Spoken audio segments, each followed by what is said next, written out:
Il est clair que la participation de l'extrême droite à la résistance a été un peu masquée, a été un peu oubliée. La résistance, dans le cas français, était une résistance qui a unifié des gens qui venaient de l'extrême gauche et il y avait aussi l'extrême droite. Ils y étaient.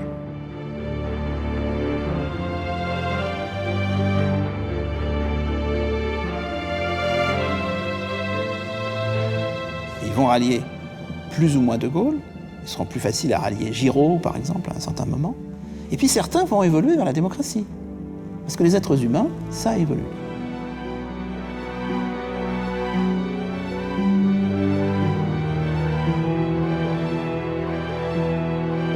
L'idée qu'il y avait des bons qui sont restés bons tout au long de leur trajet et des méchants qui sont restés méchants tout au long de leur trajet, c'est une idée qui est beaucoup plus facile à transmettre que l'idée de complexité de chemin et d'itinéraire croissant.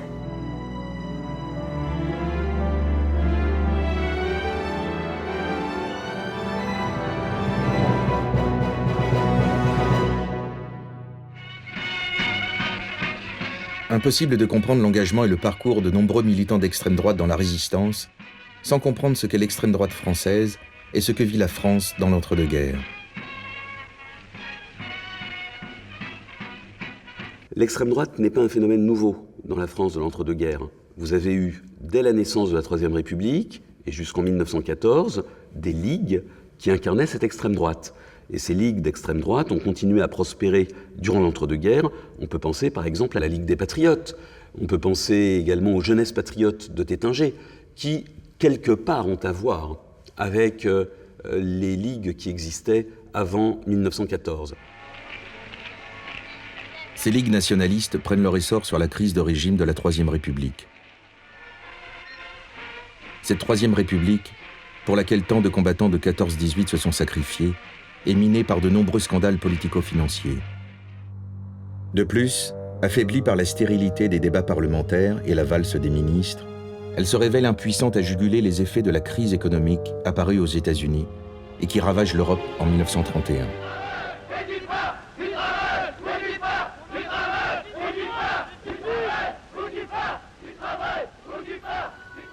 C'est sur ce déclin moral, social et politique de la société française que prospère l'extrême droite dans l'entre-deux-guerres. On a toujours, d'ailleurs, du point de vue idéologique, un peu les mêmes thèmes.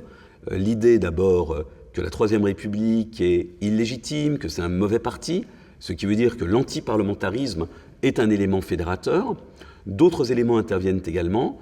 On peut songer ici à la xénophobie, à l'antisémitisme, à l'anticommunisme, bien entendu. Et ces éléments varient selon les types de partis, selon les types de mouvements.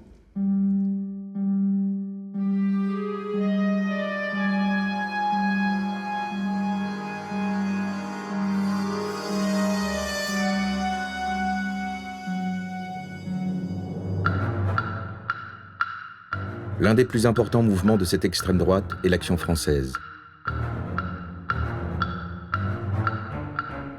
Emmené par un triumvirat, sa figure charismatique est Charles Maurras. L'Action française est un mouvement royaliste et réactionnaire qui n'a jamais accepté les principes portés par la Révolution française. Exerçant une grande séduction intellectuelle au-delà même de son propre camp, cette droite, avant tout contre-révolutionnaire, souhaite renverser la République au profit d'une restauration monarchique et appelle de ses vœux un antisémitisme d'État.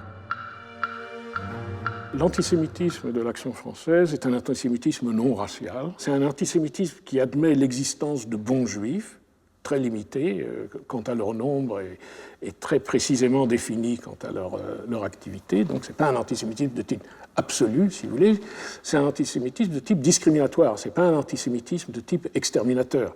Si vous voulez faire la différence entre l'antisémitisme maurassien et l'antisémitisme hitlérien. Charles Maurras, par, disons, son charisme ou par sa plume, a véritablement influencé une génération, même si tout le monde ne se retrouve pas dans les thèmes de l'Action française, à commencer par l'idée d'une monarchie, puisque Charles Maurras est monarchiste, ce que n'est pas le colonel de Larocque.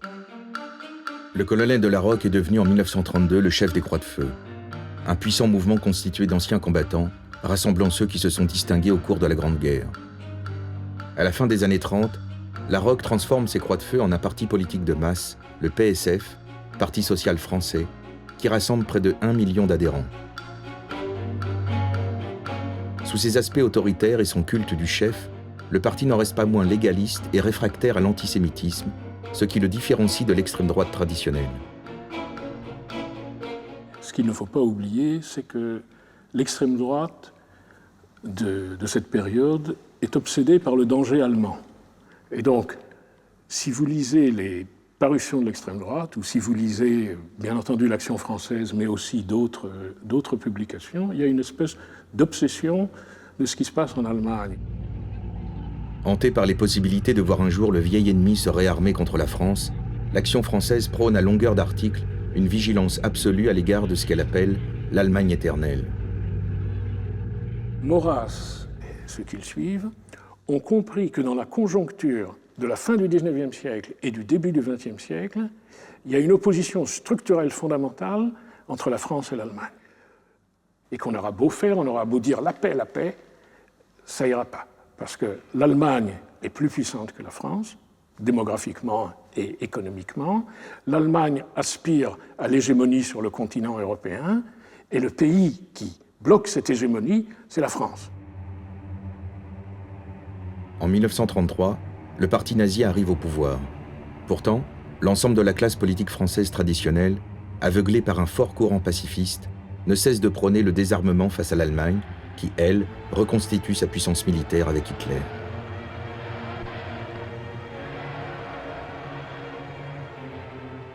Maurras va employer une expression qui est une expression très juste. Il va dire que le nazisme est en fait un multiplicateur du germanisme. C'est-à-dire que Hitler au pouvoir va donner au germanisme la possibilité d'abord de se reconstituer comme puissance et de détruire le traité de Versailles, bien entendu, et en plus de menacer la France.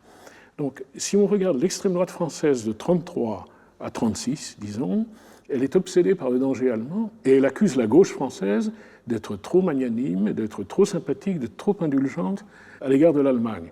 À l'égard de l'Allemagne avant la montée des nazis, mais même après la montée des nazis au pouvoir.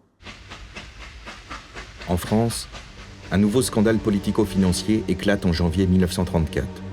L'affaire Stavisky, qui éclabousse une partie du personnel républicain, suscite la colère de nombreux Français.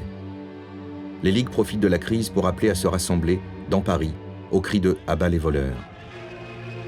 Le 6 février 1934, date marquante dans l'histoire de cette extrême droite, des dizaines de milliers de personnes manifestent dans la capitale contre le régime parlementaire.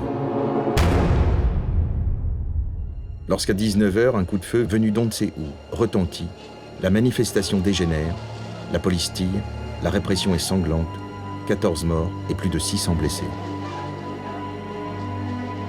Dans cette foule d'émeutiers se trouve un futur grand résistant, Gilbert Renault, qui se fera connaître sous le nom de Colonel Rémy. Fervent catholique, ce producteur de cinéma est un monarchiste convaincu qui n'hésite pas à affronter les forces de l'ordre le soir du 6 février. Au cours de cette nuit agitée, les éléments les plus extrêmes espèrent renverser la République. Mais le coup de force tant espéré échoue. En riposte, les partis de gauche se mobilisent, ce qui conduira à l'avènement du Front populaire 2 ans plus tard. Cet événement va être très important pour l'extrême droite, parce que pour l'extrême droite qui va grossir, elle va être extrêmement importante aussi pour la gauche, qui va brandir, non sans raison, le risque d'une menace contre la République et contre la démocratie. Et donc, il va y avoir une rupture dans l'histoire de France, ce 6 février 1934. Quelques jours après le 6 février, l'extrême droite enterre ses martyrs. Parmi les ligueurs de l'Action française, beaucoup critiquent la tiédeur des chefs et quittent le mouvement. C'est le cas de Pierre de Bénouville. Ce jeune homme d'à peine plus de 20 ans, étudiant en lettres, et de toutes les bagarres au quartier latin. D'une énergie presque animale, ce dur, à force d'hurler dans les manifestations, finit par se casser la voix.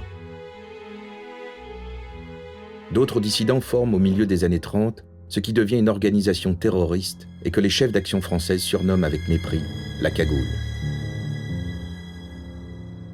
La Cagoule a été une organisation secrète qui a fait de l'anticommunisme sa marque de fabrique. Et donc l'idée était que la République était en grand danger car elle était subvertie par les communistes. Et donc cette cagoule s'est distinguée en montant des opérations secrètes, des attentats, qu'elle attribuait aux communistes pour mieux déclencher la répression contre les communistes. Comploteurs, conspirateurs, vivant dans le culte du secret, les membres de la cagoule perpètrent de nombreux attentats et assassinats jusqu'à la fin des années 30.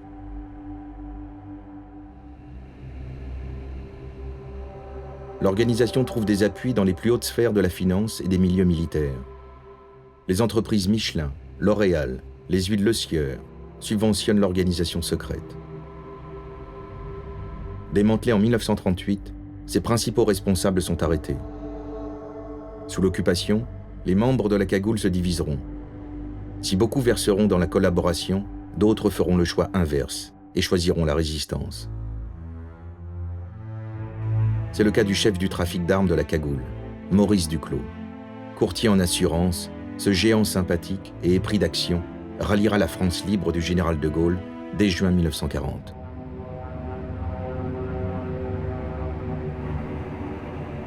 En mai 1940, l'Allemagne envahit la France. Des hordes de chars déferlent sur les routes. L'armée affaiblie par l'impréparation militaire ne peut résister au rouleau compresseur nazi. Partout, c'est la débâcle. Cette défaite, la France ne s'en est jamais complètement remise. Elle choque le monde entier et traumatise profondément les Français. Toutes les forces politiques, de droite comme de gauche, sont sur le moment anéanties et ne savent pas comment réagir face à cet événement. L'extrême droite a été très divisée par la défaite de 1940. D'une part, elle n'aime pas l'Allemagne, la défaite ne la réjouit pas. De l'autre, la défaite est aussi considérée dans une certaine mesure comme la sanction d'une décadence française, comme la preuve vivante, au fond, que cette République a été incapable d'assumer la défense du pays. En juin 1940, les Français remettent leur destin dans les mains du maréchal Pétain, âgé de 84 ans. Profitant de la situation, celui-ci obtient les pleins pouvoirs pour réclamer l'armistice.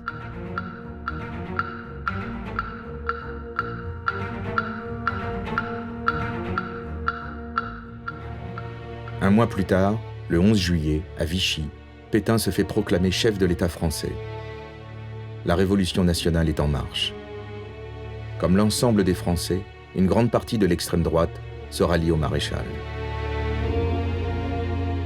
La plupart de ces gens d'extrême droite ou d'une droite musclée acceptent d'accompagner le destin du maréchal, mais veulent faire pression pour que dans tous les arbitrages, le maréchal manifeste son autonomie à l'égard de l'Allemagne. C'est-à-dire essayer d'infiltrer l'appareil d'État, profiter de cet appareil d'État pour construire la lutte dans, estime-t-il, l'esprit du maréchal. Car beaucoup sont persuadés aussi que le maréchal Pétain finasse, comme on dit, joue double jeu, et donc prépare en secret la revanche. Ce calcul, on le retrouve chez deux militaires proches des milieux cagoulards avant-guerre. Le colonel Groussard, responsable des services secrets vichistes, et le chef de la Légion française des combattants, Georges Loustonneau-Laco. Cet ancien officier d'infanterie fut renvoyé de l'armée à la fin des années 30 parce qu'il avait créé une officine clandestine chargée d'empêcher les infiltrations communistes. Au sein d'un groupement appelé La Spirale, il publia avant-guerre des revues à caractère anti-allemand et fortement antisémite. Marie-Madeleine Fourcade, sa secrétaire qui partage ses convictions nationalistes, ne le quitte pas durant toutes ces années. Madeleine Fourcade est une bourgeoise de droite qui racontera dans ses mémoires qu'en 1936, elle assiste dans un thé sympathique, une espèce de réception sympathique, elle assiste à une discussion entre Loustonneau-Laco et De Gaulle, et elle entend avec stupéfaction que l'un et l'autre sont très pessimistes quant à la possibilité pour la France de résister à l'Allemagne. On est en 1936, tout le monde pense encore que la France est l'armée la plus forte d'Europe, et elle entend deux types qui sont deux types de l'armée. Et donc, le lendemain, elle se met en rapport avec Loustonneau-Laco, et elle sera la secrétaire générale des institutions que crée Lousteau-Nolako, et notamment de la Spirale. C'est-à-dire que Marie-Madeleine Fourcade, dans les années 38-39, publie un journal où il y a des articles antisémites. Au sein de Vichy, Marie-Madeleine Fourcade et Lousteau-Nolako rêvent de former, avec l'aide de Groussard, une armée de vichysois anti-nazis à partir d'éléments de l'armée d'armistice, afin de préparer la revanche. Ça, c'est un exemple où c'est une illustration du fait que pour certains nationalistes, on pouvait penser que Vichy, en fait, servirait de sanctuaire et de protection à une future résistance. En cet été 1940, si certains individus cherchent à lutter contre l'occupant depuis la France, d'autres font un tout autre choix. Ils rejoignent l'Angleterre et s'engagent dans la France libre du général de Gaulle, qui a lancé son appel à la résistance le 18 juin.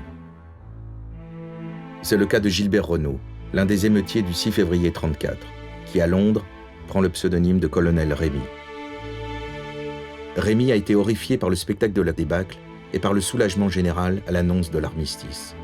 Le 18 juin au matin, ayant entendu dire que les Allemands arriveraient à Vannes dans l'après-midi, ce qui d'ailleurs ne s'est fait que 2 ou 3 jours plus tard, j'ai dit à ma femme, si Hitler gagne cette guerre, toi et moi, nous allons devenir des esclaves, et nos enfants seront élevés dans la doctrine nationale socialiste, autrement dit, leur âme sera perdue.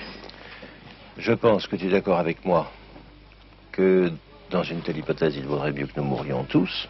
Je vais essayer d'aller me battre.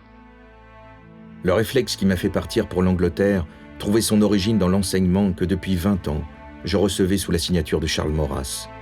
Nourri de l'Action française, il ne m'était pas possible de reconnaître comme définitive la défaite de la France, expliquera-t-il plus tard. Dans ces débuts de la France libre, peu nombreux sont les hommes comme Rémy qui se rallient au général de Gaulle. En 1940, autour du général de Gaulle se regroupent des gens qui viennent d'horizons très différents. On peut noter une surreprésentation des Juifs et des membres de l'extrême droite. La surreprésentation des Juifs s'explique par le fait qu'ils ont beaucoup à craindre, beaucoup à redouter de l'occupation allemande. Quant à l'extrême droite, pour eux, pour une partie de l'extrême droite, il est clair que la défaite de la France est considérée comme un drame et qu'il faut réagir de manière absolue à cette défaite. Ce qui va amener De Gaulle lui-même à dire « j'avais autour de moi », il y a plusieurs façons, il y a plusieurs expressions de cette fameuse formule « j'avais autour de moi des juifs lucides et des aristocrates », et il y a des formules un peu plus, disons, vulgaires du style « j'avais avec moi la synagogue et la cagoule », enfin, oui, De Gaulle lui-même vient d'un milieu influencé, ou lui-même personnellement a été intellectuellement influencé par le maurassisme, bien qu'il ait développé ses propres conceptions et sa propre logique nationaliste, si vous voulez. De Gaulle, qui essaye de fédérer le maximum de volontaires, est tiraillé entre sa gauche et sa droite. Au sein de son propre camp, certains lui reprochent de n'être pas assez républicain, alors que d'autres lui reprochent de l'être trop. Par une sorte d'ironie de l'histoire, ces hommes vont devoir œuvrer en commun pour le succès de la cause. Loin de ses préoccupations politiques, le colonel Rémy désire agir au plus vite. Il rejoint alors les services secrets de la France libre. Dans l'immeuble vétuste de Duke Street, à Londres, Rémy retrouve la première poignée d'agents secrets composés de monarchistes catholiques, comme le comte Honoré d'Étienne d'Orve, et d'anciens cagoulards, comme Maurice Duclos, l'homme du trafic d'armes de la cagoule. Ce dernier connaît une ascension fulgurante dans les services secrets gaullistes, au sein desquels il prendra la tête de la section Action.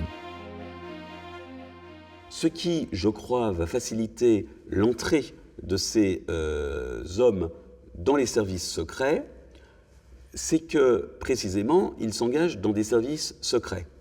En d'autres termes, ils ne s'engagent pas dans l'armée régulière, eux, même si vous avez des hommes venus de la droite extrême, je pense par exemple à Leclerc, et ils ne s'engagent pas non plus dans ce que l'on appellera les mouvements de résistance. Ce qui veut dire que, quelque part, la forme d'action qu'incarnent les services secrets leur plaît. Et puis, ce qui joue peut-être aussi, c'est une culture politique. Et cette culture politique, c'est une culture politique très marquante pour l'extrême droite, c'est-à-dire une culture politique du complot, de l'action clandestine.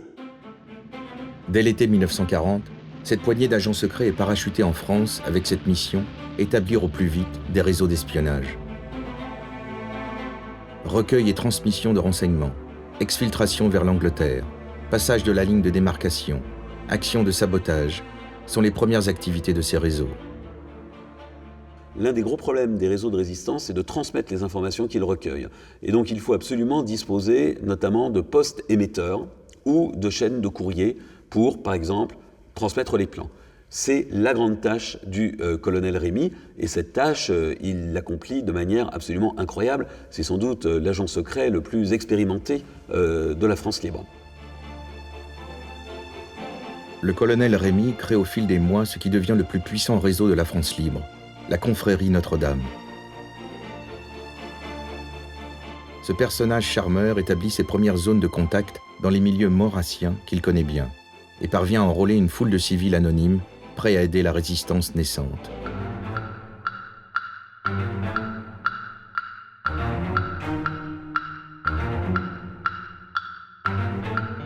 Tandis que les gaullistes s'affairent à créer des organisations de résistance, le régime de Vichy s'est solidement implanté dans la station thermale où un semblant d'État réapparaît.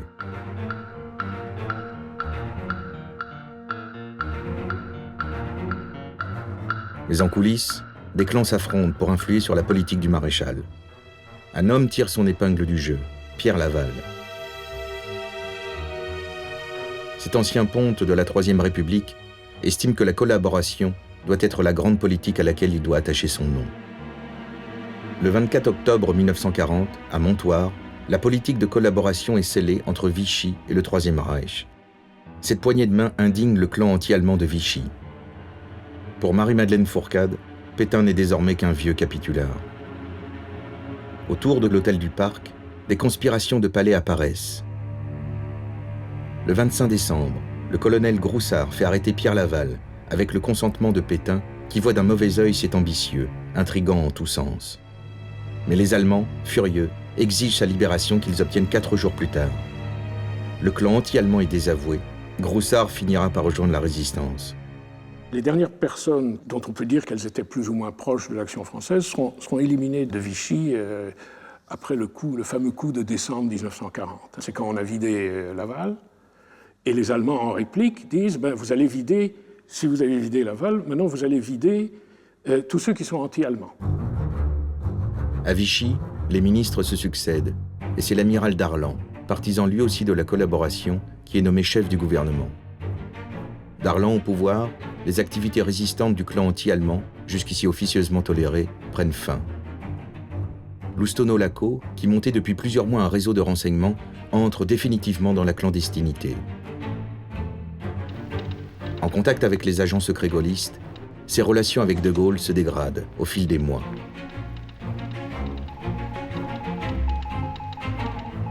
Finalement, il préfère se rattacher directement au service secret britannique en avril 1941. Son réseau devient alors l'Alliance. L'Alliance qui va être le plus gros réseau d'espionnage qui va travailler pour les Anglais. Et c'est un réseau absolument magnifique où il y aura un taux de perte absolument gigantesque, de perte, veut dire ceux qui seront pris et tués par les Allemands, qui transmet aux Anglais toutes les informations sur l'aviation allemande en France, sur les bateaux, sur toutes les informations militaires nécessaires aux Anglais à faire la guerre et à bombarder quand il faut bombarder. Mais Loustono-Lacau est très vite arrêté et emprisonné par Vichy. Livré aux Allemands, il résiste à des dizaines d'interrogatoires et est déporté au camp de Mauthausen. Alliance n'a plus son chef et Marie-Madeleine Fourcade se retrouve désormais seule à la tête de ce réseau. Quand elle prend la tête du réseau, elle n'ose pas dire à Londres qu'elle est une femme. Parce qu'à Londres, on ne comprendrait pas qu'une femme prend la tête d'un réseau d'espionnage. Et donc, elle se fait passer pour un homme. C'est-à-dire, elle rédige ses textes au masculin et non au féminin, d'où la surprise des Anglais quand ils la rencontreront un peu plus tard au Portugal et qui voient arriver une femme, donc, qui est en fait la chef du réseau Alliance. On ne peut pas dire que nous étions prédestinés, nous étions très certainement prédisposés à faire ce que nous avons fait. Parce que nous étions un tout petit groupe de Français qui déjà, bien avant la guerre, avaient pensé que Hitler représentait un immense danger pour le monde et le fondateur de notre réseau, Georges Lustenau-Laco, avait 2 ans avant la guerre déjà accumulé un très très grand nombre de renseignements sur la puissance militaire de l'Allemagne. Au commencement de la résistance, les militants d'extrême droite sont présents en force. Mais les événements s'enchaînent. La guerre prend un nouveau tournant lorsque l'Allemagne attaque par surprise l'Union soviétique. Les communistes, paralysés jusque-là par le pacte germano-soviétique, peuvent désormais agir et entrent massivement dans la résistance. Les attentats communistes de l'été 41 poussent les Allemands à déclencher des représailles. L'agent gaulliste Honoré d'Etiendorf, arrêté depuis janvier, torturé, condamné à mort, est exécuté avec ses compagnons au Mont Valérien le 29 août, comme de nombreux otages communistes. La rose et le réséda. Celui qui croyait au ciel, celui qui n'y croyait pas, tous deux adoraient la belle prisonnière des soldats, lequel montait à l'échelle et lequel... Ces quelques vers, déclamés par Louis Aragon pendant la guerre, sont dédiés aux monarchistes d'Etiendorf et au communiste Gabriel Péry. Ils symbolisent la cruelle rencontre de ses ennemis d'hier face au peloton d'exécution nazi.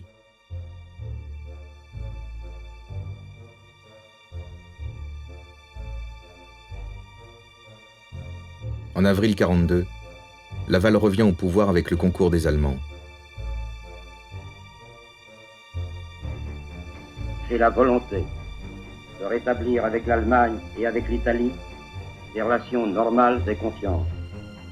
Je souhaite la victoire de l'Allemagne parce que sans elle, le bolchevisme demain s'installerait partout. Pour beaucoup de Français, ce n'est qu'au fil des mois, des années, que la réalité de la politique de Vichy, c'est-à-dire sa systématique soumission à celle de l'Allemagne, se révèle. Même parmi les résistants de la première heure, beaucoup croient encore au maréchal Pétain. À l'intérieur de la résistance, par ailleurs, vous avez des résistants vichistes. Ce qui veut dire que ces résistants ne considèrent pas nécessairement de manière hostile le régime de Vichy, pensent que certaines réformes du régime de Vichy sont bonnes sur le plan intérieur, mais qui refusent la collaboration. C'est le cas dans un mouvement de résistance que l'on appelle l'organisation civile et militaire d'individus comme Alfred Touny ou Maxime Bloch-Mascar. En zone occupée, où le danger est grand, l'OCM, une puissante structure paramilitaire, a vu le jour en 1941, sous l'impulsion de membres issus des diverses mouvances d'extrême droite d'avant-guerre. L'un de ses dirigeants est le colonel Alfred Touny, héros de la Grande Guerre et ancien responsable des Croix de Feu du colonel Delarocque. Ces individus ne sont pas nécessairement hostiles au régime de Vichy, mais ils n'ont pas véritablement de lien avec le régime de Vichy. Ils n'essayent pas d'utiliser l'appareil d'État. Ils n'essayent pas nécessairement d'avoir des contacts. Ils construisent leur action et leur organisation à côté du régime de Vichy, ce qui est bien entendu une grande différence qui les oppose au colonel Groussard, qui essaie de subvertir l'appareil d'État. Le colonel Touny, chef de l'organisation civile et militaire qu'on appelait l'OCM, dès ma première prise de contact avec lui, au printemps de l'année 1941, a affirmé tout de suite, devant moi, pour qu'il n'y ait aucune espèce d'équivoque entre nous, qu'il avait le plus profond respect et la plus grande confiance pour la personne du maréchal Pétain. Ça ne nous a pas empêchés d'être tout de suite de très bons amis. L'OCM était plutôt, d'abord, assez autoritaire. On a également, dans l'OCM des débuts, des traces d'antisémitisme. On a une logique très technocratique, également dans l'OCM, et au fil du temps, eh bien, le discours de l'OCM se polit, se gauchise, l'antisémitisme, les traces d'antisémitisme disparaissent, et le caractère autoritaire de l'OCM disparaît également. Suite à l'arrestation d'une partie de ses chefs, le colonel Touny reprend la tête de l'OCM, transforme l'organisation en profondeur et lui fait prendre une toute autre dimension au cours de l'année 1942. Ses membres organisent des filières d'évasion et cachent des armes. Touny dote également l'OCM d'un réseau d'espionnage, le réseau Century, et ouvre sa structure à de nombreux militants socialistes qui affluent en masse. Dans ce mouvement, on retrouve désormais des figures de la gauche, comme Pierre Brossolette. C'est ce dernier qui met en contact Touny avec le colonel Rémy. Ensemble, ils conviennent de transmettre les renseignements du réseau Century à Londres via la confrérie Notre-Dame. Le réseau de l'émissaire de la France libre a considérablement grandi.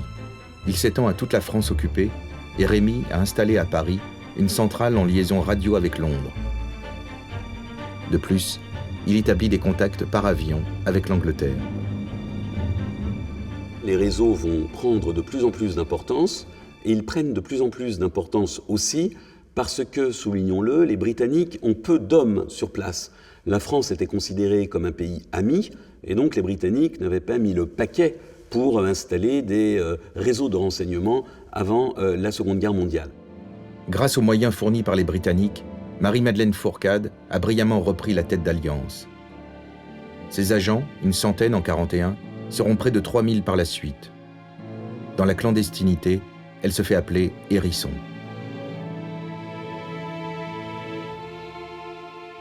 J'avais choisi cette bête parce que je trouvais qu'elle avait une bonne défense, des bons piquants, et que c'était un emblème qui pourrait me porter chance dans ce combat. Et c'est assez drôle parce que les Allemands, au début, entendant parler de Hérisson, ont cru que j'étais d'abord anglaise et que je m'appelais Mrs. Harrison. Alors ils cherchaient partout Mrs. Harrison. Et en réalité, c'était le Hérisson qu'ils recherchaient, qui était bien roulé dans un coup avec des piquants. Devenus des pièces maîtresses des services secrets anglais et gaullistes, Alliance et la confrérie Notre-Dame renseignent sur les capacités industrielles et stratégiques des nazis. Ils procurent aux Alliés les plans des installations portuaires, fournissent des informations sur les déplacements et les positions des sous-marins allemands qui seront décisifs dans la bataille de l'Atlantique.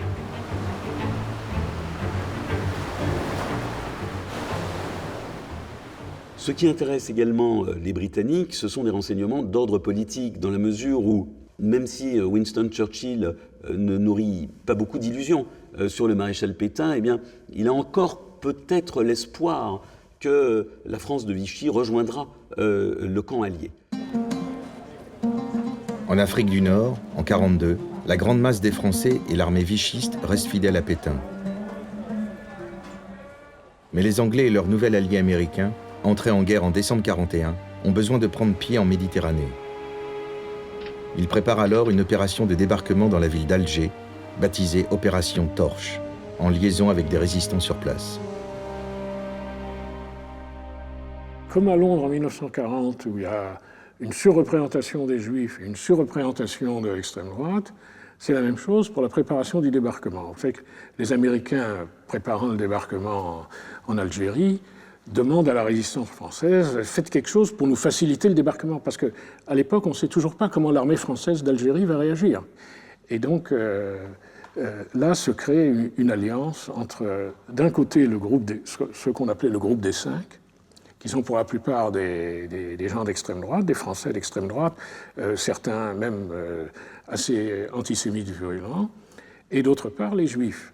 Parce qu'on a besoin d'hommes l'idée c'est, avant le débarquement, il faut s'emparer de la poste, il faut s'emparer de la gare, il faut s'emparer des téléphones, il faut s'emparer de plusieurs points stratégiques pour faciliter le débarquement américain. Or, où va-t-on trouver des gens sûrs, des gens qui ne nous dénonceront pas, des gens qui feront le travail chez les Juifs? Ce groupe des 5, composé notamment de colonels de l'armée française, mais aussi de dirigeants des huiles de Sieur, financiers de la cagoule avant-guerre, stocke des armes, détermine les lieux à occuper et manigance avec le diplomate américain Robert Murphy. Leur chef, Henri d'Astier de la Vigerie, ancien journaliste, rêve de rétablir la monarchie en installant au pouvoir en Algérie le descendant de la famille royale.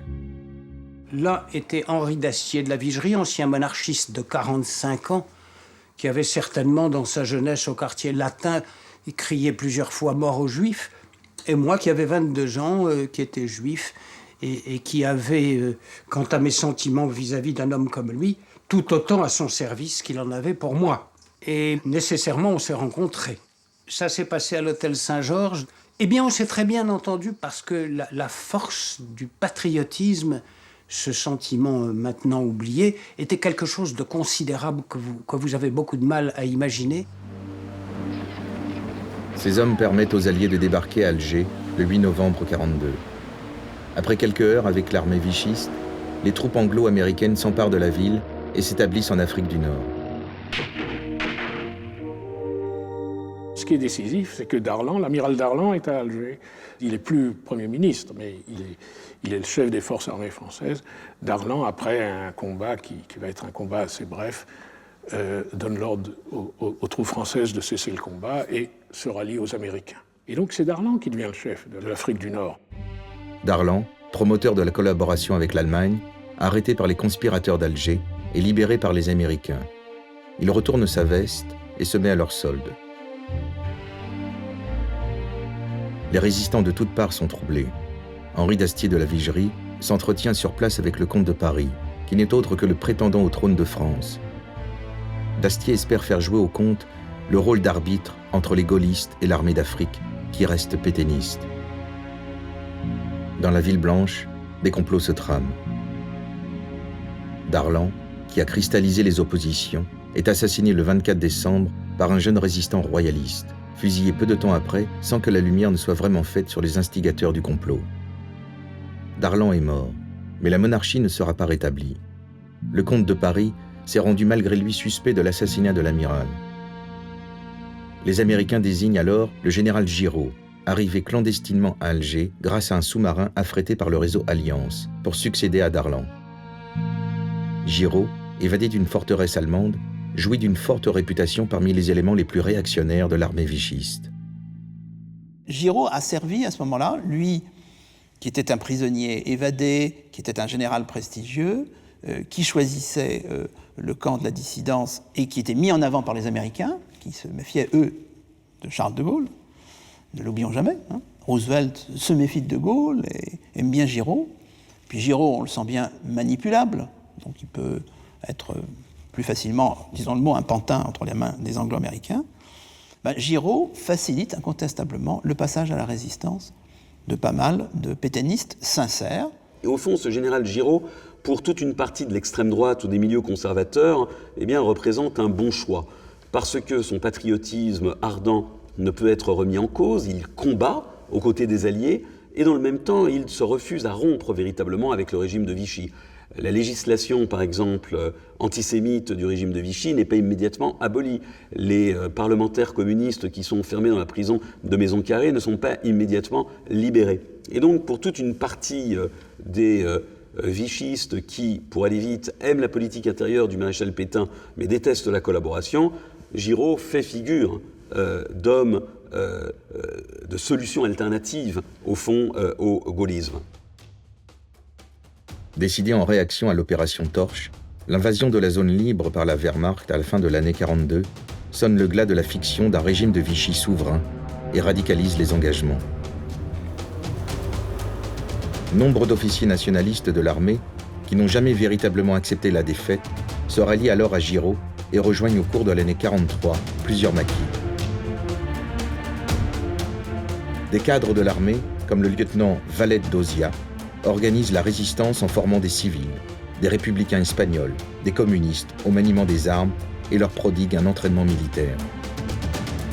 Il est clair que certains militaires de carrière ont pu jouer un rôle important en épaulant les maquis, tout simplement parce que beaucoup de maquis n'avaient pas d'instructeurs, n'avaient pas de professionnels de la guerre, voire en créant un certain nombre de maquis. Lorsque l'on pense par exemple au maquis de Glières, dans les Alpes, on voit bien que la présence de militaires de carrière a été un élément très important, comme la présence, par exemple, de Valette d'Ozia. Donc ces militaires vont essayer d'organiser, au fond, des unités clandestines qui devraient se découvrir au lendemain du débarquement allié, ce qui, ici, a été un échec, mais ils ont pu jouer un rôle important dans l'aide, voire la constitution, d'un certain nombre de maquis. L'ancien chef des Croix de Feu, le colonel de la Roque, a pris la tête d'un réseau de renseignement dès le retour de Laval au pouvoir. Pourtant, il reste obstinément fidèle à l'égard de la personne du maréchal Pétain, alors qu'il n'approuve ni la collaboration, ni les mesures les plus extrêmes de la Révolution nationale, comme les lois antisémites. Malgré l'invasion de la zone sud, la Roque reste naïvement convaincu qu'il peut faire basculer le héros de Verdun dans la guerre. Début mars 1943, il obtient difficilement des rendez-vous auprès de Pétain. 48 heures après sa dernière entrevue, Larocque, puis une centaine de cadres de son parti sont arrêtés par la Gestapo dans toute la France. Abandonné par le maréchal, il est déporté par les Allemands. Il ne reviendra qu'à la Libération, extrêmement affaibli, et mourra peu de temps après. Hiver 43. L'armée allemande est en déroute à Stalingrad.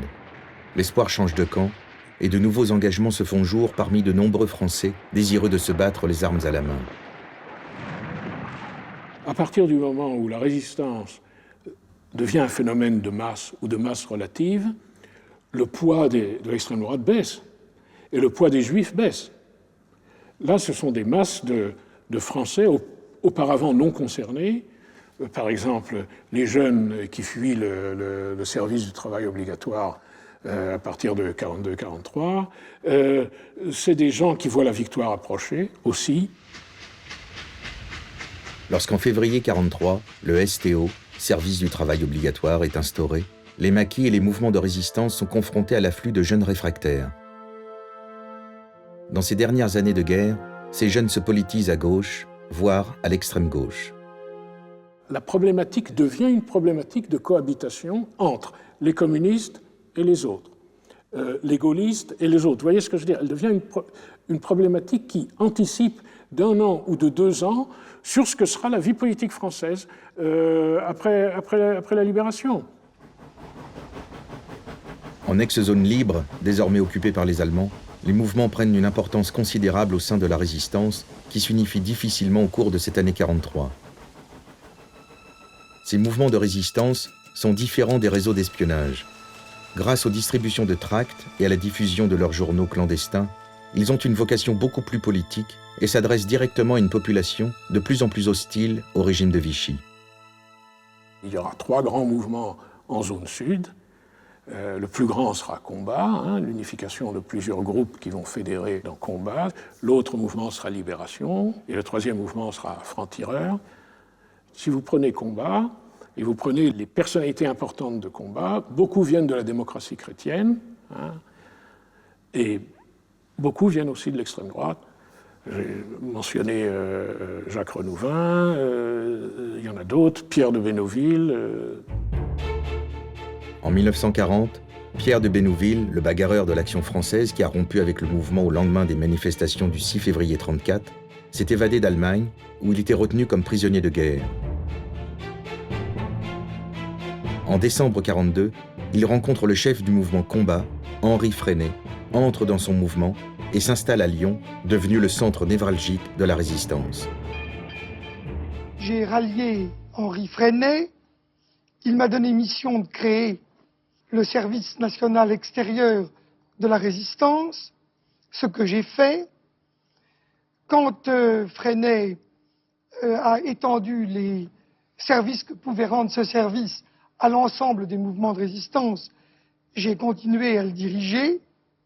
Puis quand Freinet est parti pour Londres, il a été remplacé par Claude Bourdet et par moi au comité directeur des mouvements unis de résistance. Et c'est ainsi que se sont passées ces années. Autre figure du mouvement Combat, Jacques Renouvin, avocat ultra-royaliste, connu pour avoir défendu devant la justice les émeutiers du 6 février 1934, constitue les corps francs, exclusivement réservés à l'action la plus dure. Ces hommes procèdent à des coups de main, font dérailler des trains, commettent des attentats simultanés dans plusieurs villes de France, visant les officines de la collaboration, exécutent les Allemands et les collaborateurs. Les kermesses, comme Renouvin les appelle, doivent faire régner un sentiment d'insécurité pour les partisans les plus zélés du maréchal ou des Allemands. Véritable meneur d'hommes, Renouvin mêle dans ses rangs les éléments les plus extrêmes, de droite comme de gauche. Homme de contact, Bénouville met quant à lui en relation Combat avec l'OSS, les services secrets américains, ancêtres de la CIA, qui finance le mouvement. Homme d'organisation, il aide un de ses amis qui vient de quitter l'administration vichiste à monter son réseau de renseignement. Cet ami, c'est un certain François Mitterrand. Homme d'action, il rejoint le front italien à la tête d'une compagnie de tirailleurs marocains et entre dans Rome libérée le 4 juin 1944. La victoire approche. Suite au débarquement allié en Normandie, la France se libère peu à peu.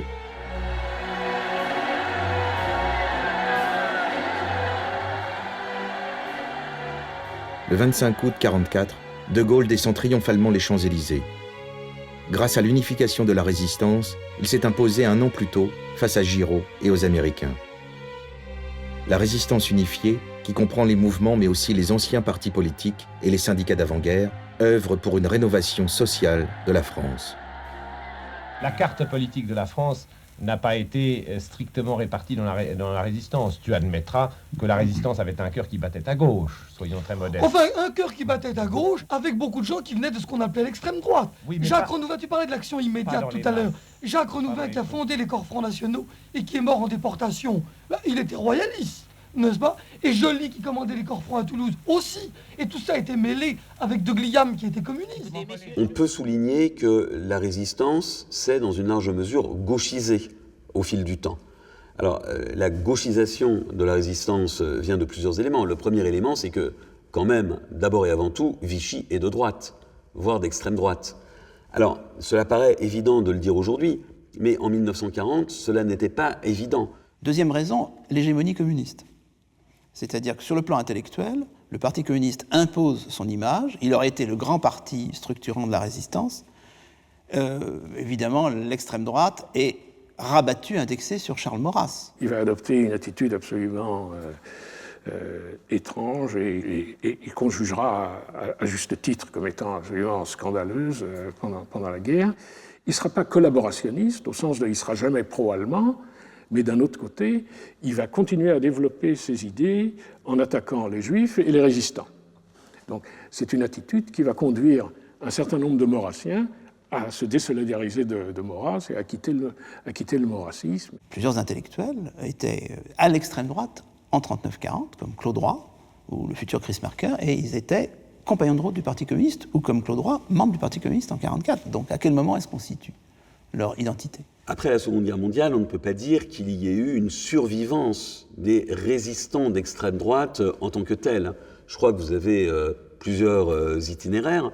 Le premier itinéraire, c'est qu'une partie de cette extrême droite va succomber au charme du gaullisme. Il est intéressant de voir par exemple qu'un colonel Rémy, qu'une Marie-Madeleine Fourcade vont devenir des piliers du gaullisme. Dans ce grand chamboulement de l'histoire, la résistance a permis de rapprocher ceux qui paraissaient devoir rester étrangers. Beaucoup d'entre eux, comme Bénouville, délaissent après-guerre leur antisémitisme de jeunesse qui allait de pair avec leur nationalisme. Lustono Lacco, revenu de l'enfer de Mauthausen, livre dans ses mémoires des témoignages accablants sur l'horreur du génocide hitlérien. Marie-Madeleine Fourcade milite dans les années 60 à la Ligue internationale contre l'antisémitisme et s'investit dans la cause israélienne. Certains historiens vont considérer que leur rôle est beaucoup plus un rôle éducatif qu'un rôle d'historien.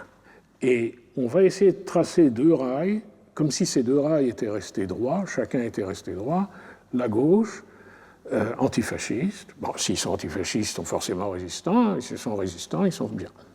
La droite a été fasciste ou fascisante ou sous l'influence du fascisme, et donc elle a été forcément collaboratrice, et donc elle est forcément mauvaise. Et pourtant, ce qu'il y a de frappant, c'est combien, en 1944 et 1945, combien les résistants multiplient les images pour exprimer qu'en fait, dans la résistance, il y a des gens de droite et il y a des gens de gauche. Il y a des gens d'extrême droite et des gens d'extrême gauche. Et vous en trouvez une multitude d'exemples.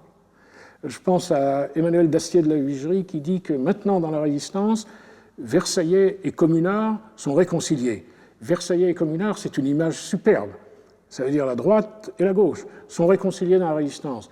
C'est Aragon qui dit à Claude Roy qui vient de l'extrême droite et qui passe dans la résistance communiste, qui dit à Claude Roy, l'important n'est pas d'où on vient, l'important est où on va. À la Libération, Marie-Madeleine Fourcade se consacre à la recherche de ses compagnons déportés et agit activement dans les milieux d'anciens résistants, afin de perpétuer le souvenir du réseau Alliance. Hanté par l'épuration et la haine entre Français qui en a découlé, Rémy scandalise les gaullistes en défendant la mémoire du maréchal Pétain. Exclu du parti gaulliste, il devient écrivain à succès, scénariste, et livre une littérature prolifique sur l'action de la résistance. Jacques Renouvin, arrêté en mars 1943, périt au camp de Mauthausen, moins d'1 an après. Le chef de l'OCM, Alfred Touny, est pris par les Allemands en février 1944 et fusillé peu de temps avant la Libération. Fait compagnon de la Libération, Maurice Duclos se trouve parmi les accusés du procès de la Cagoule qui se tient en 1948.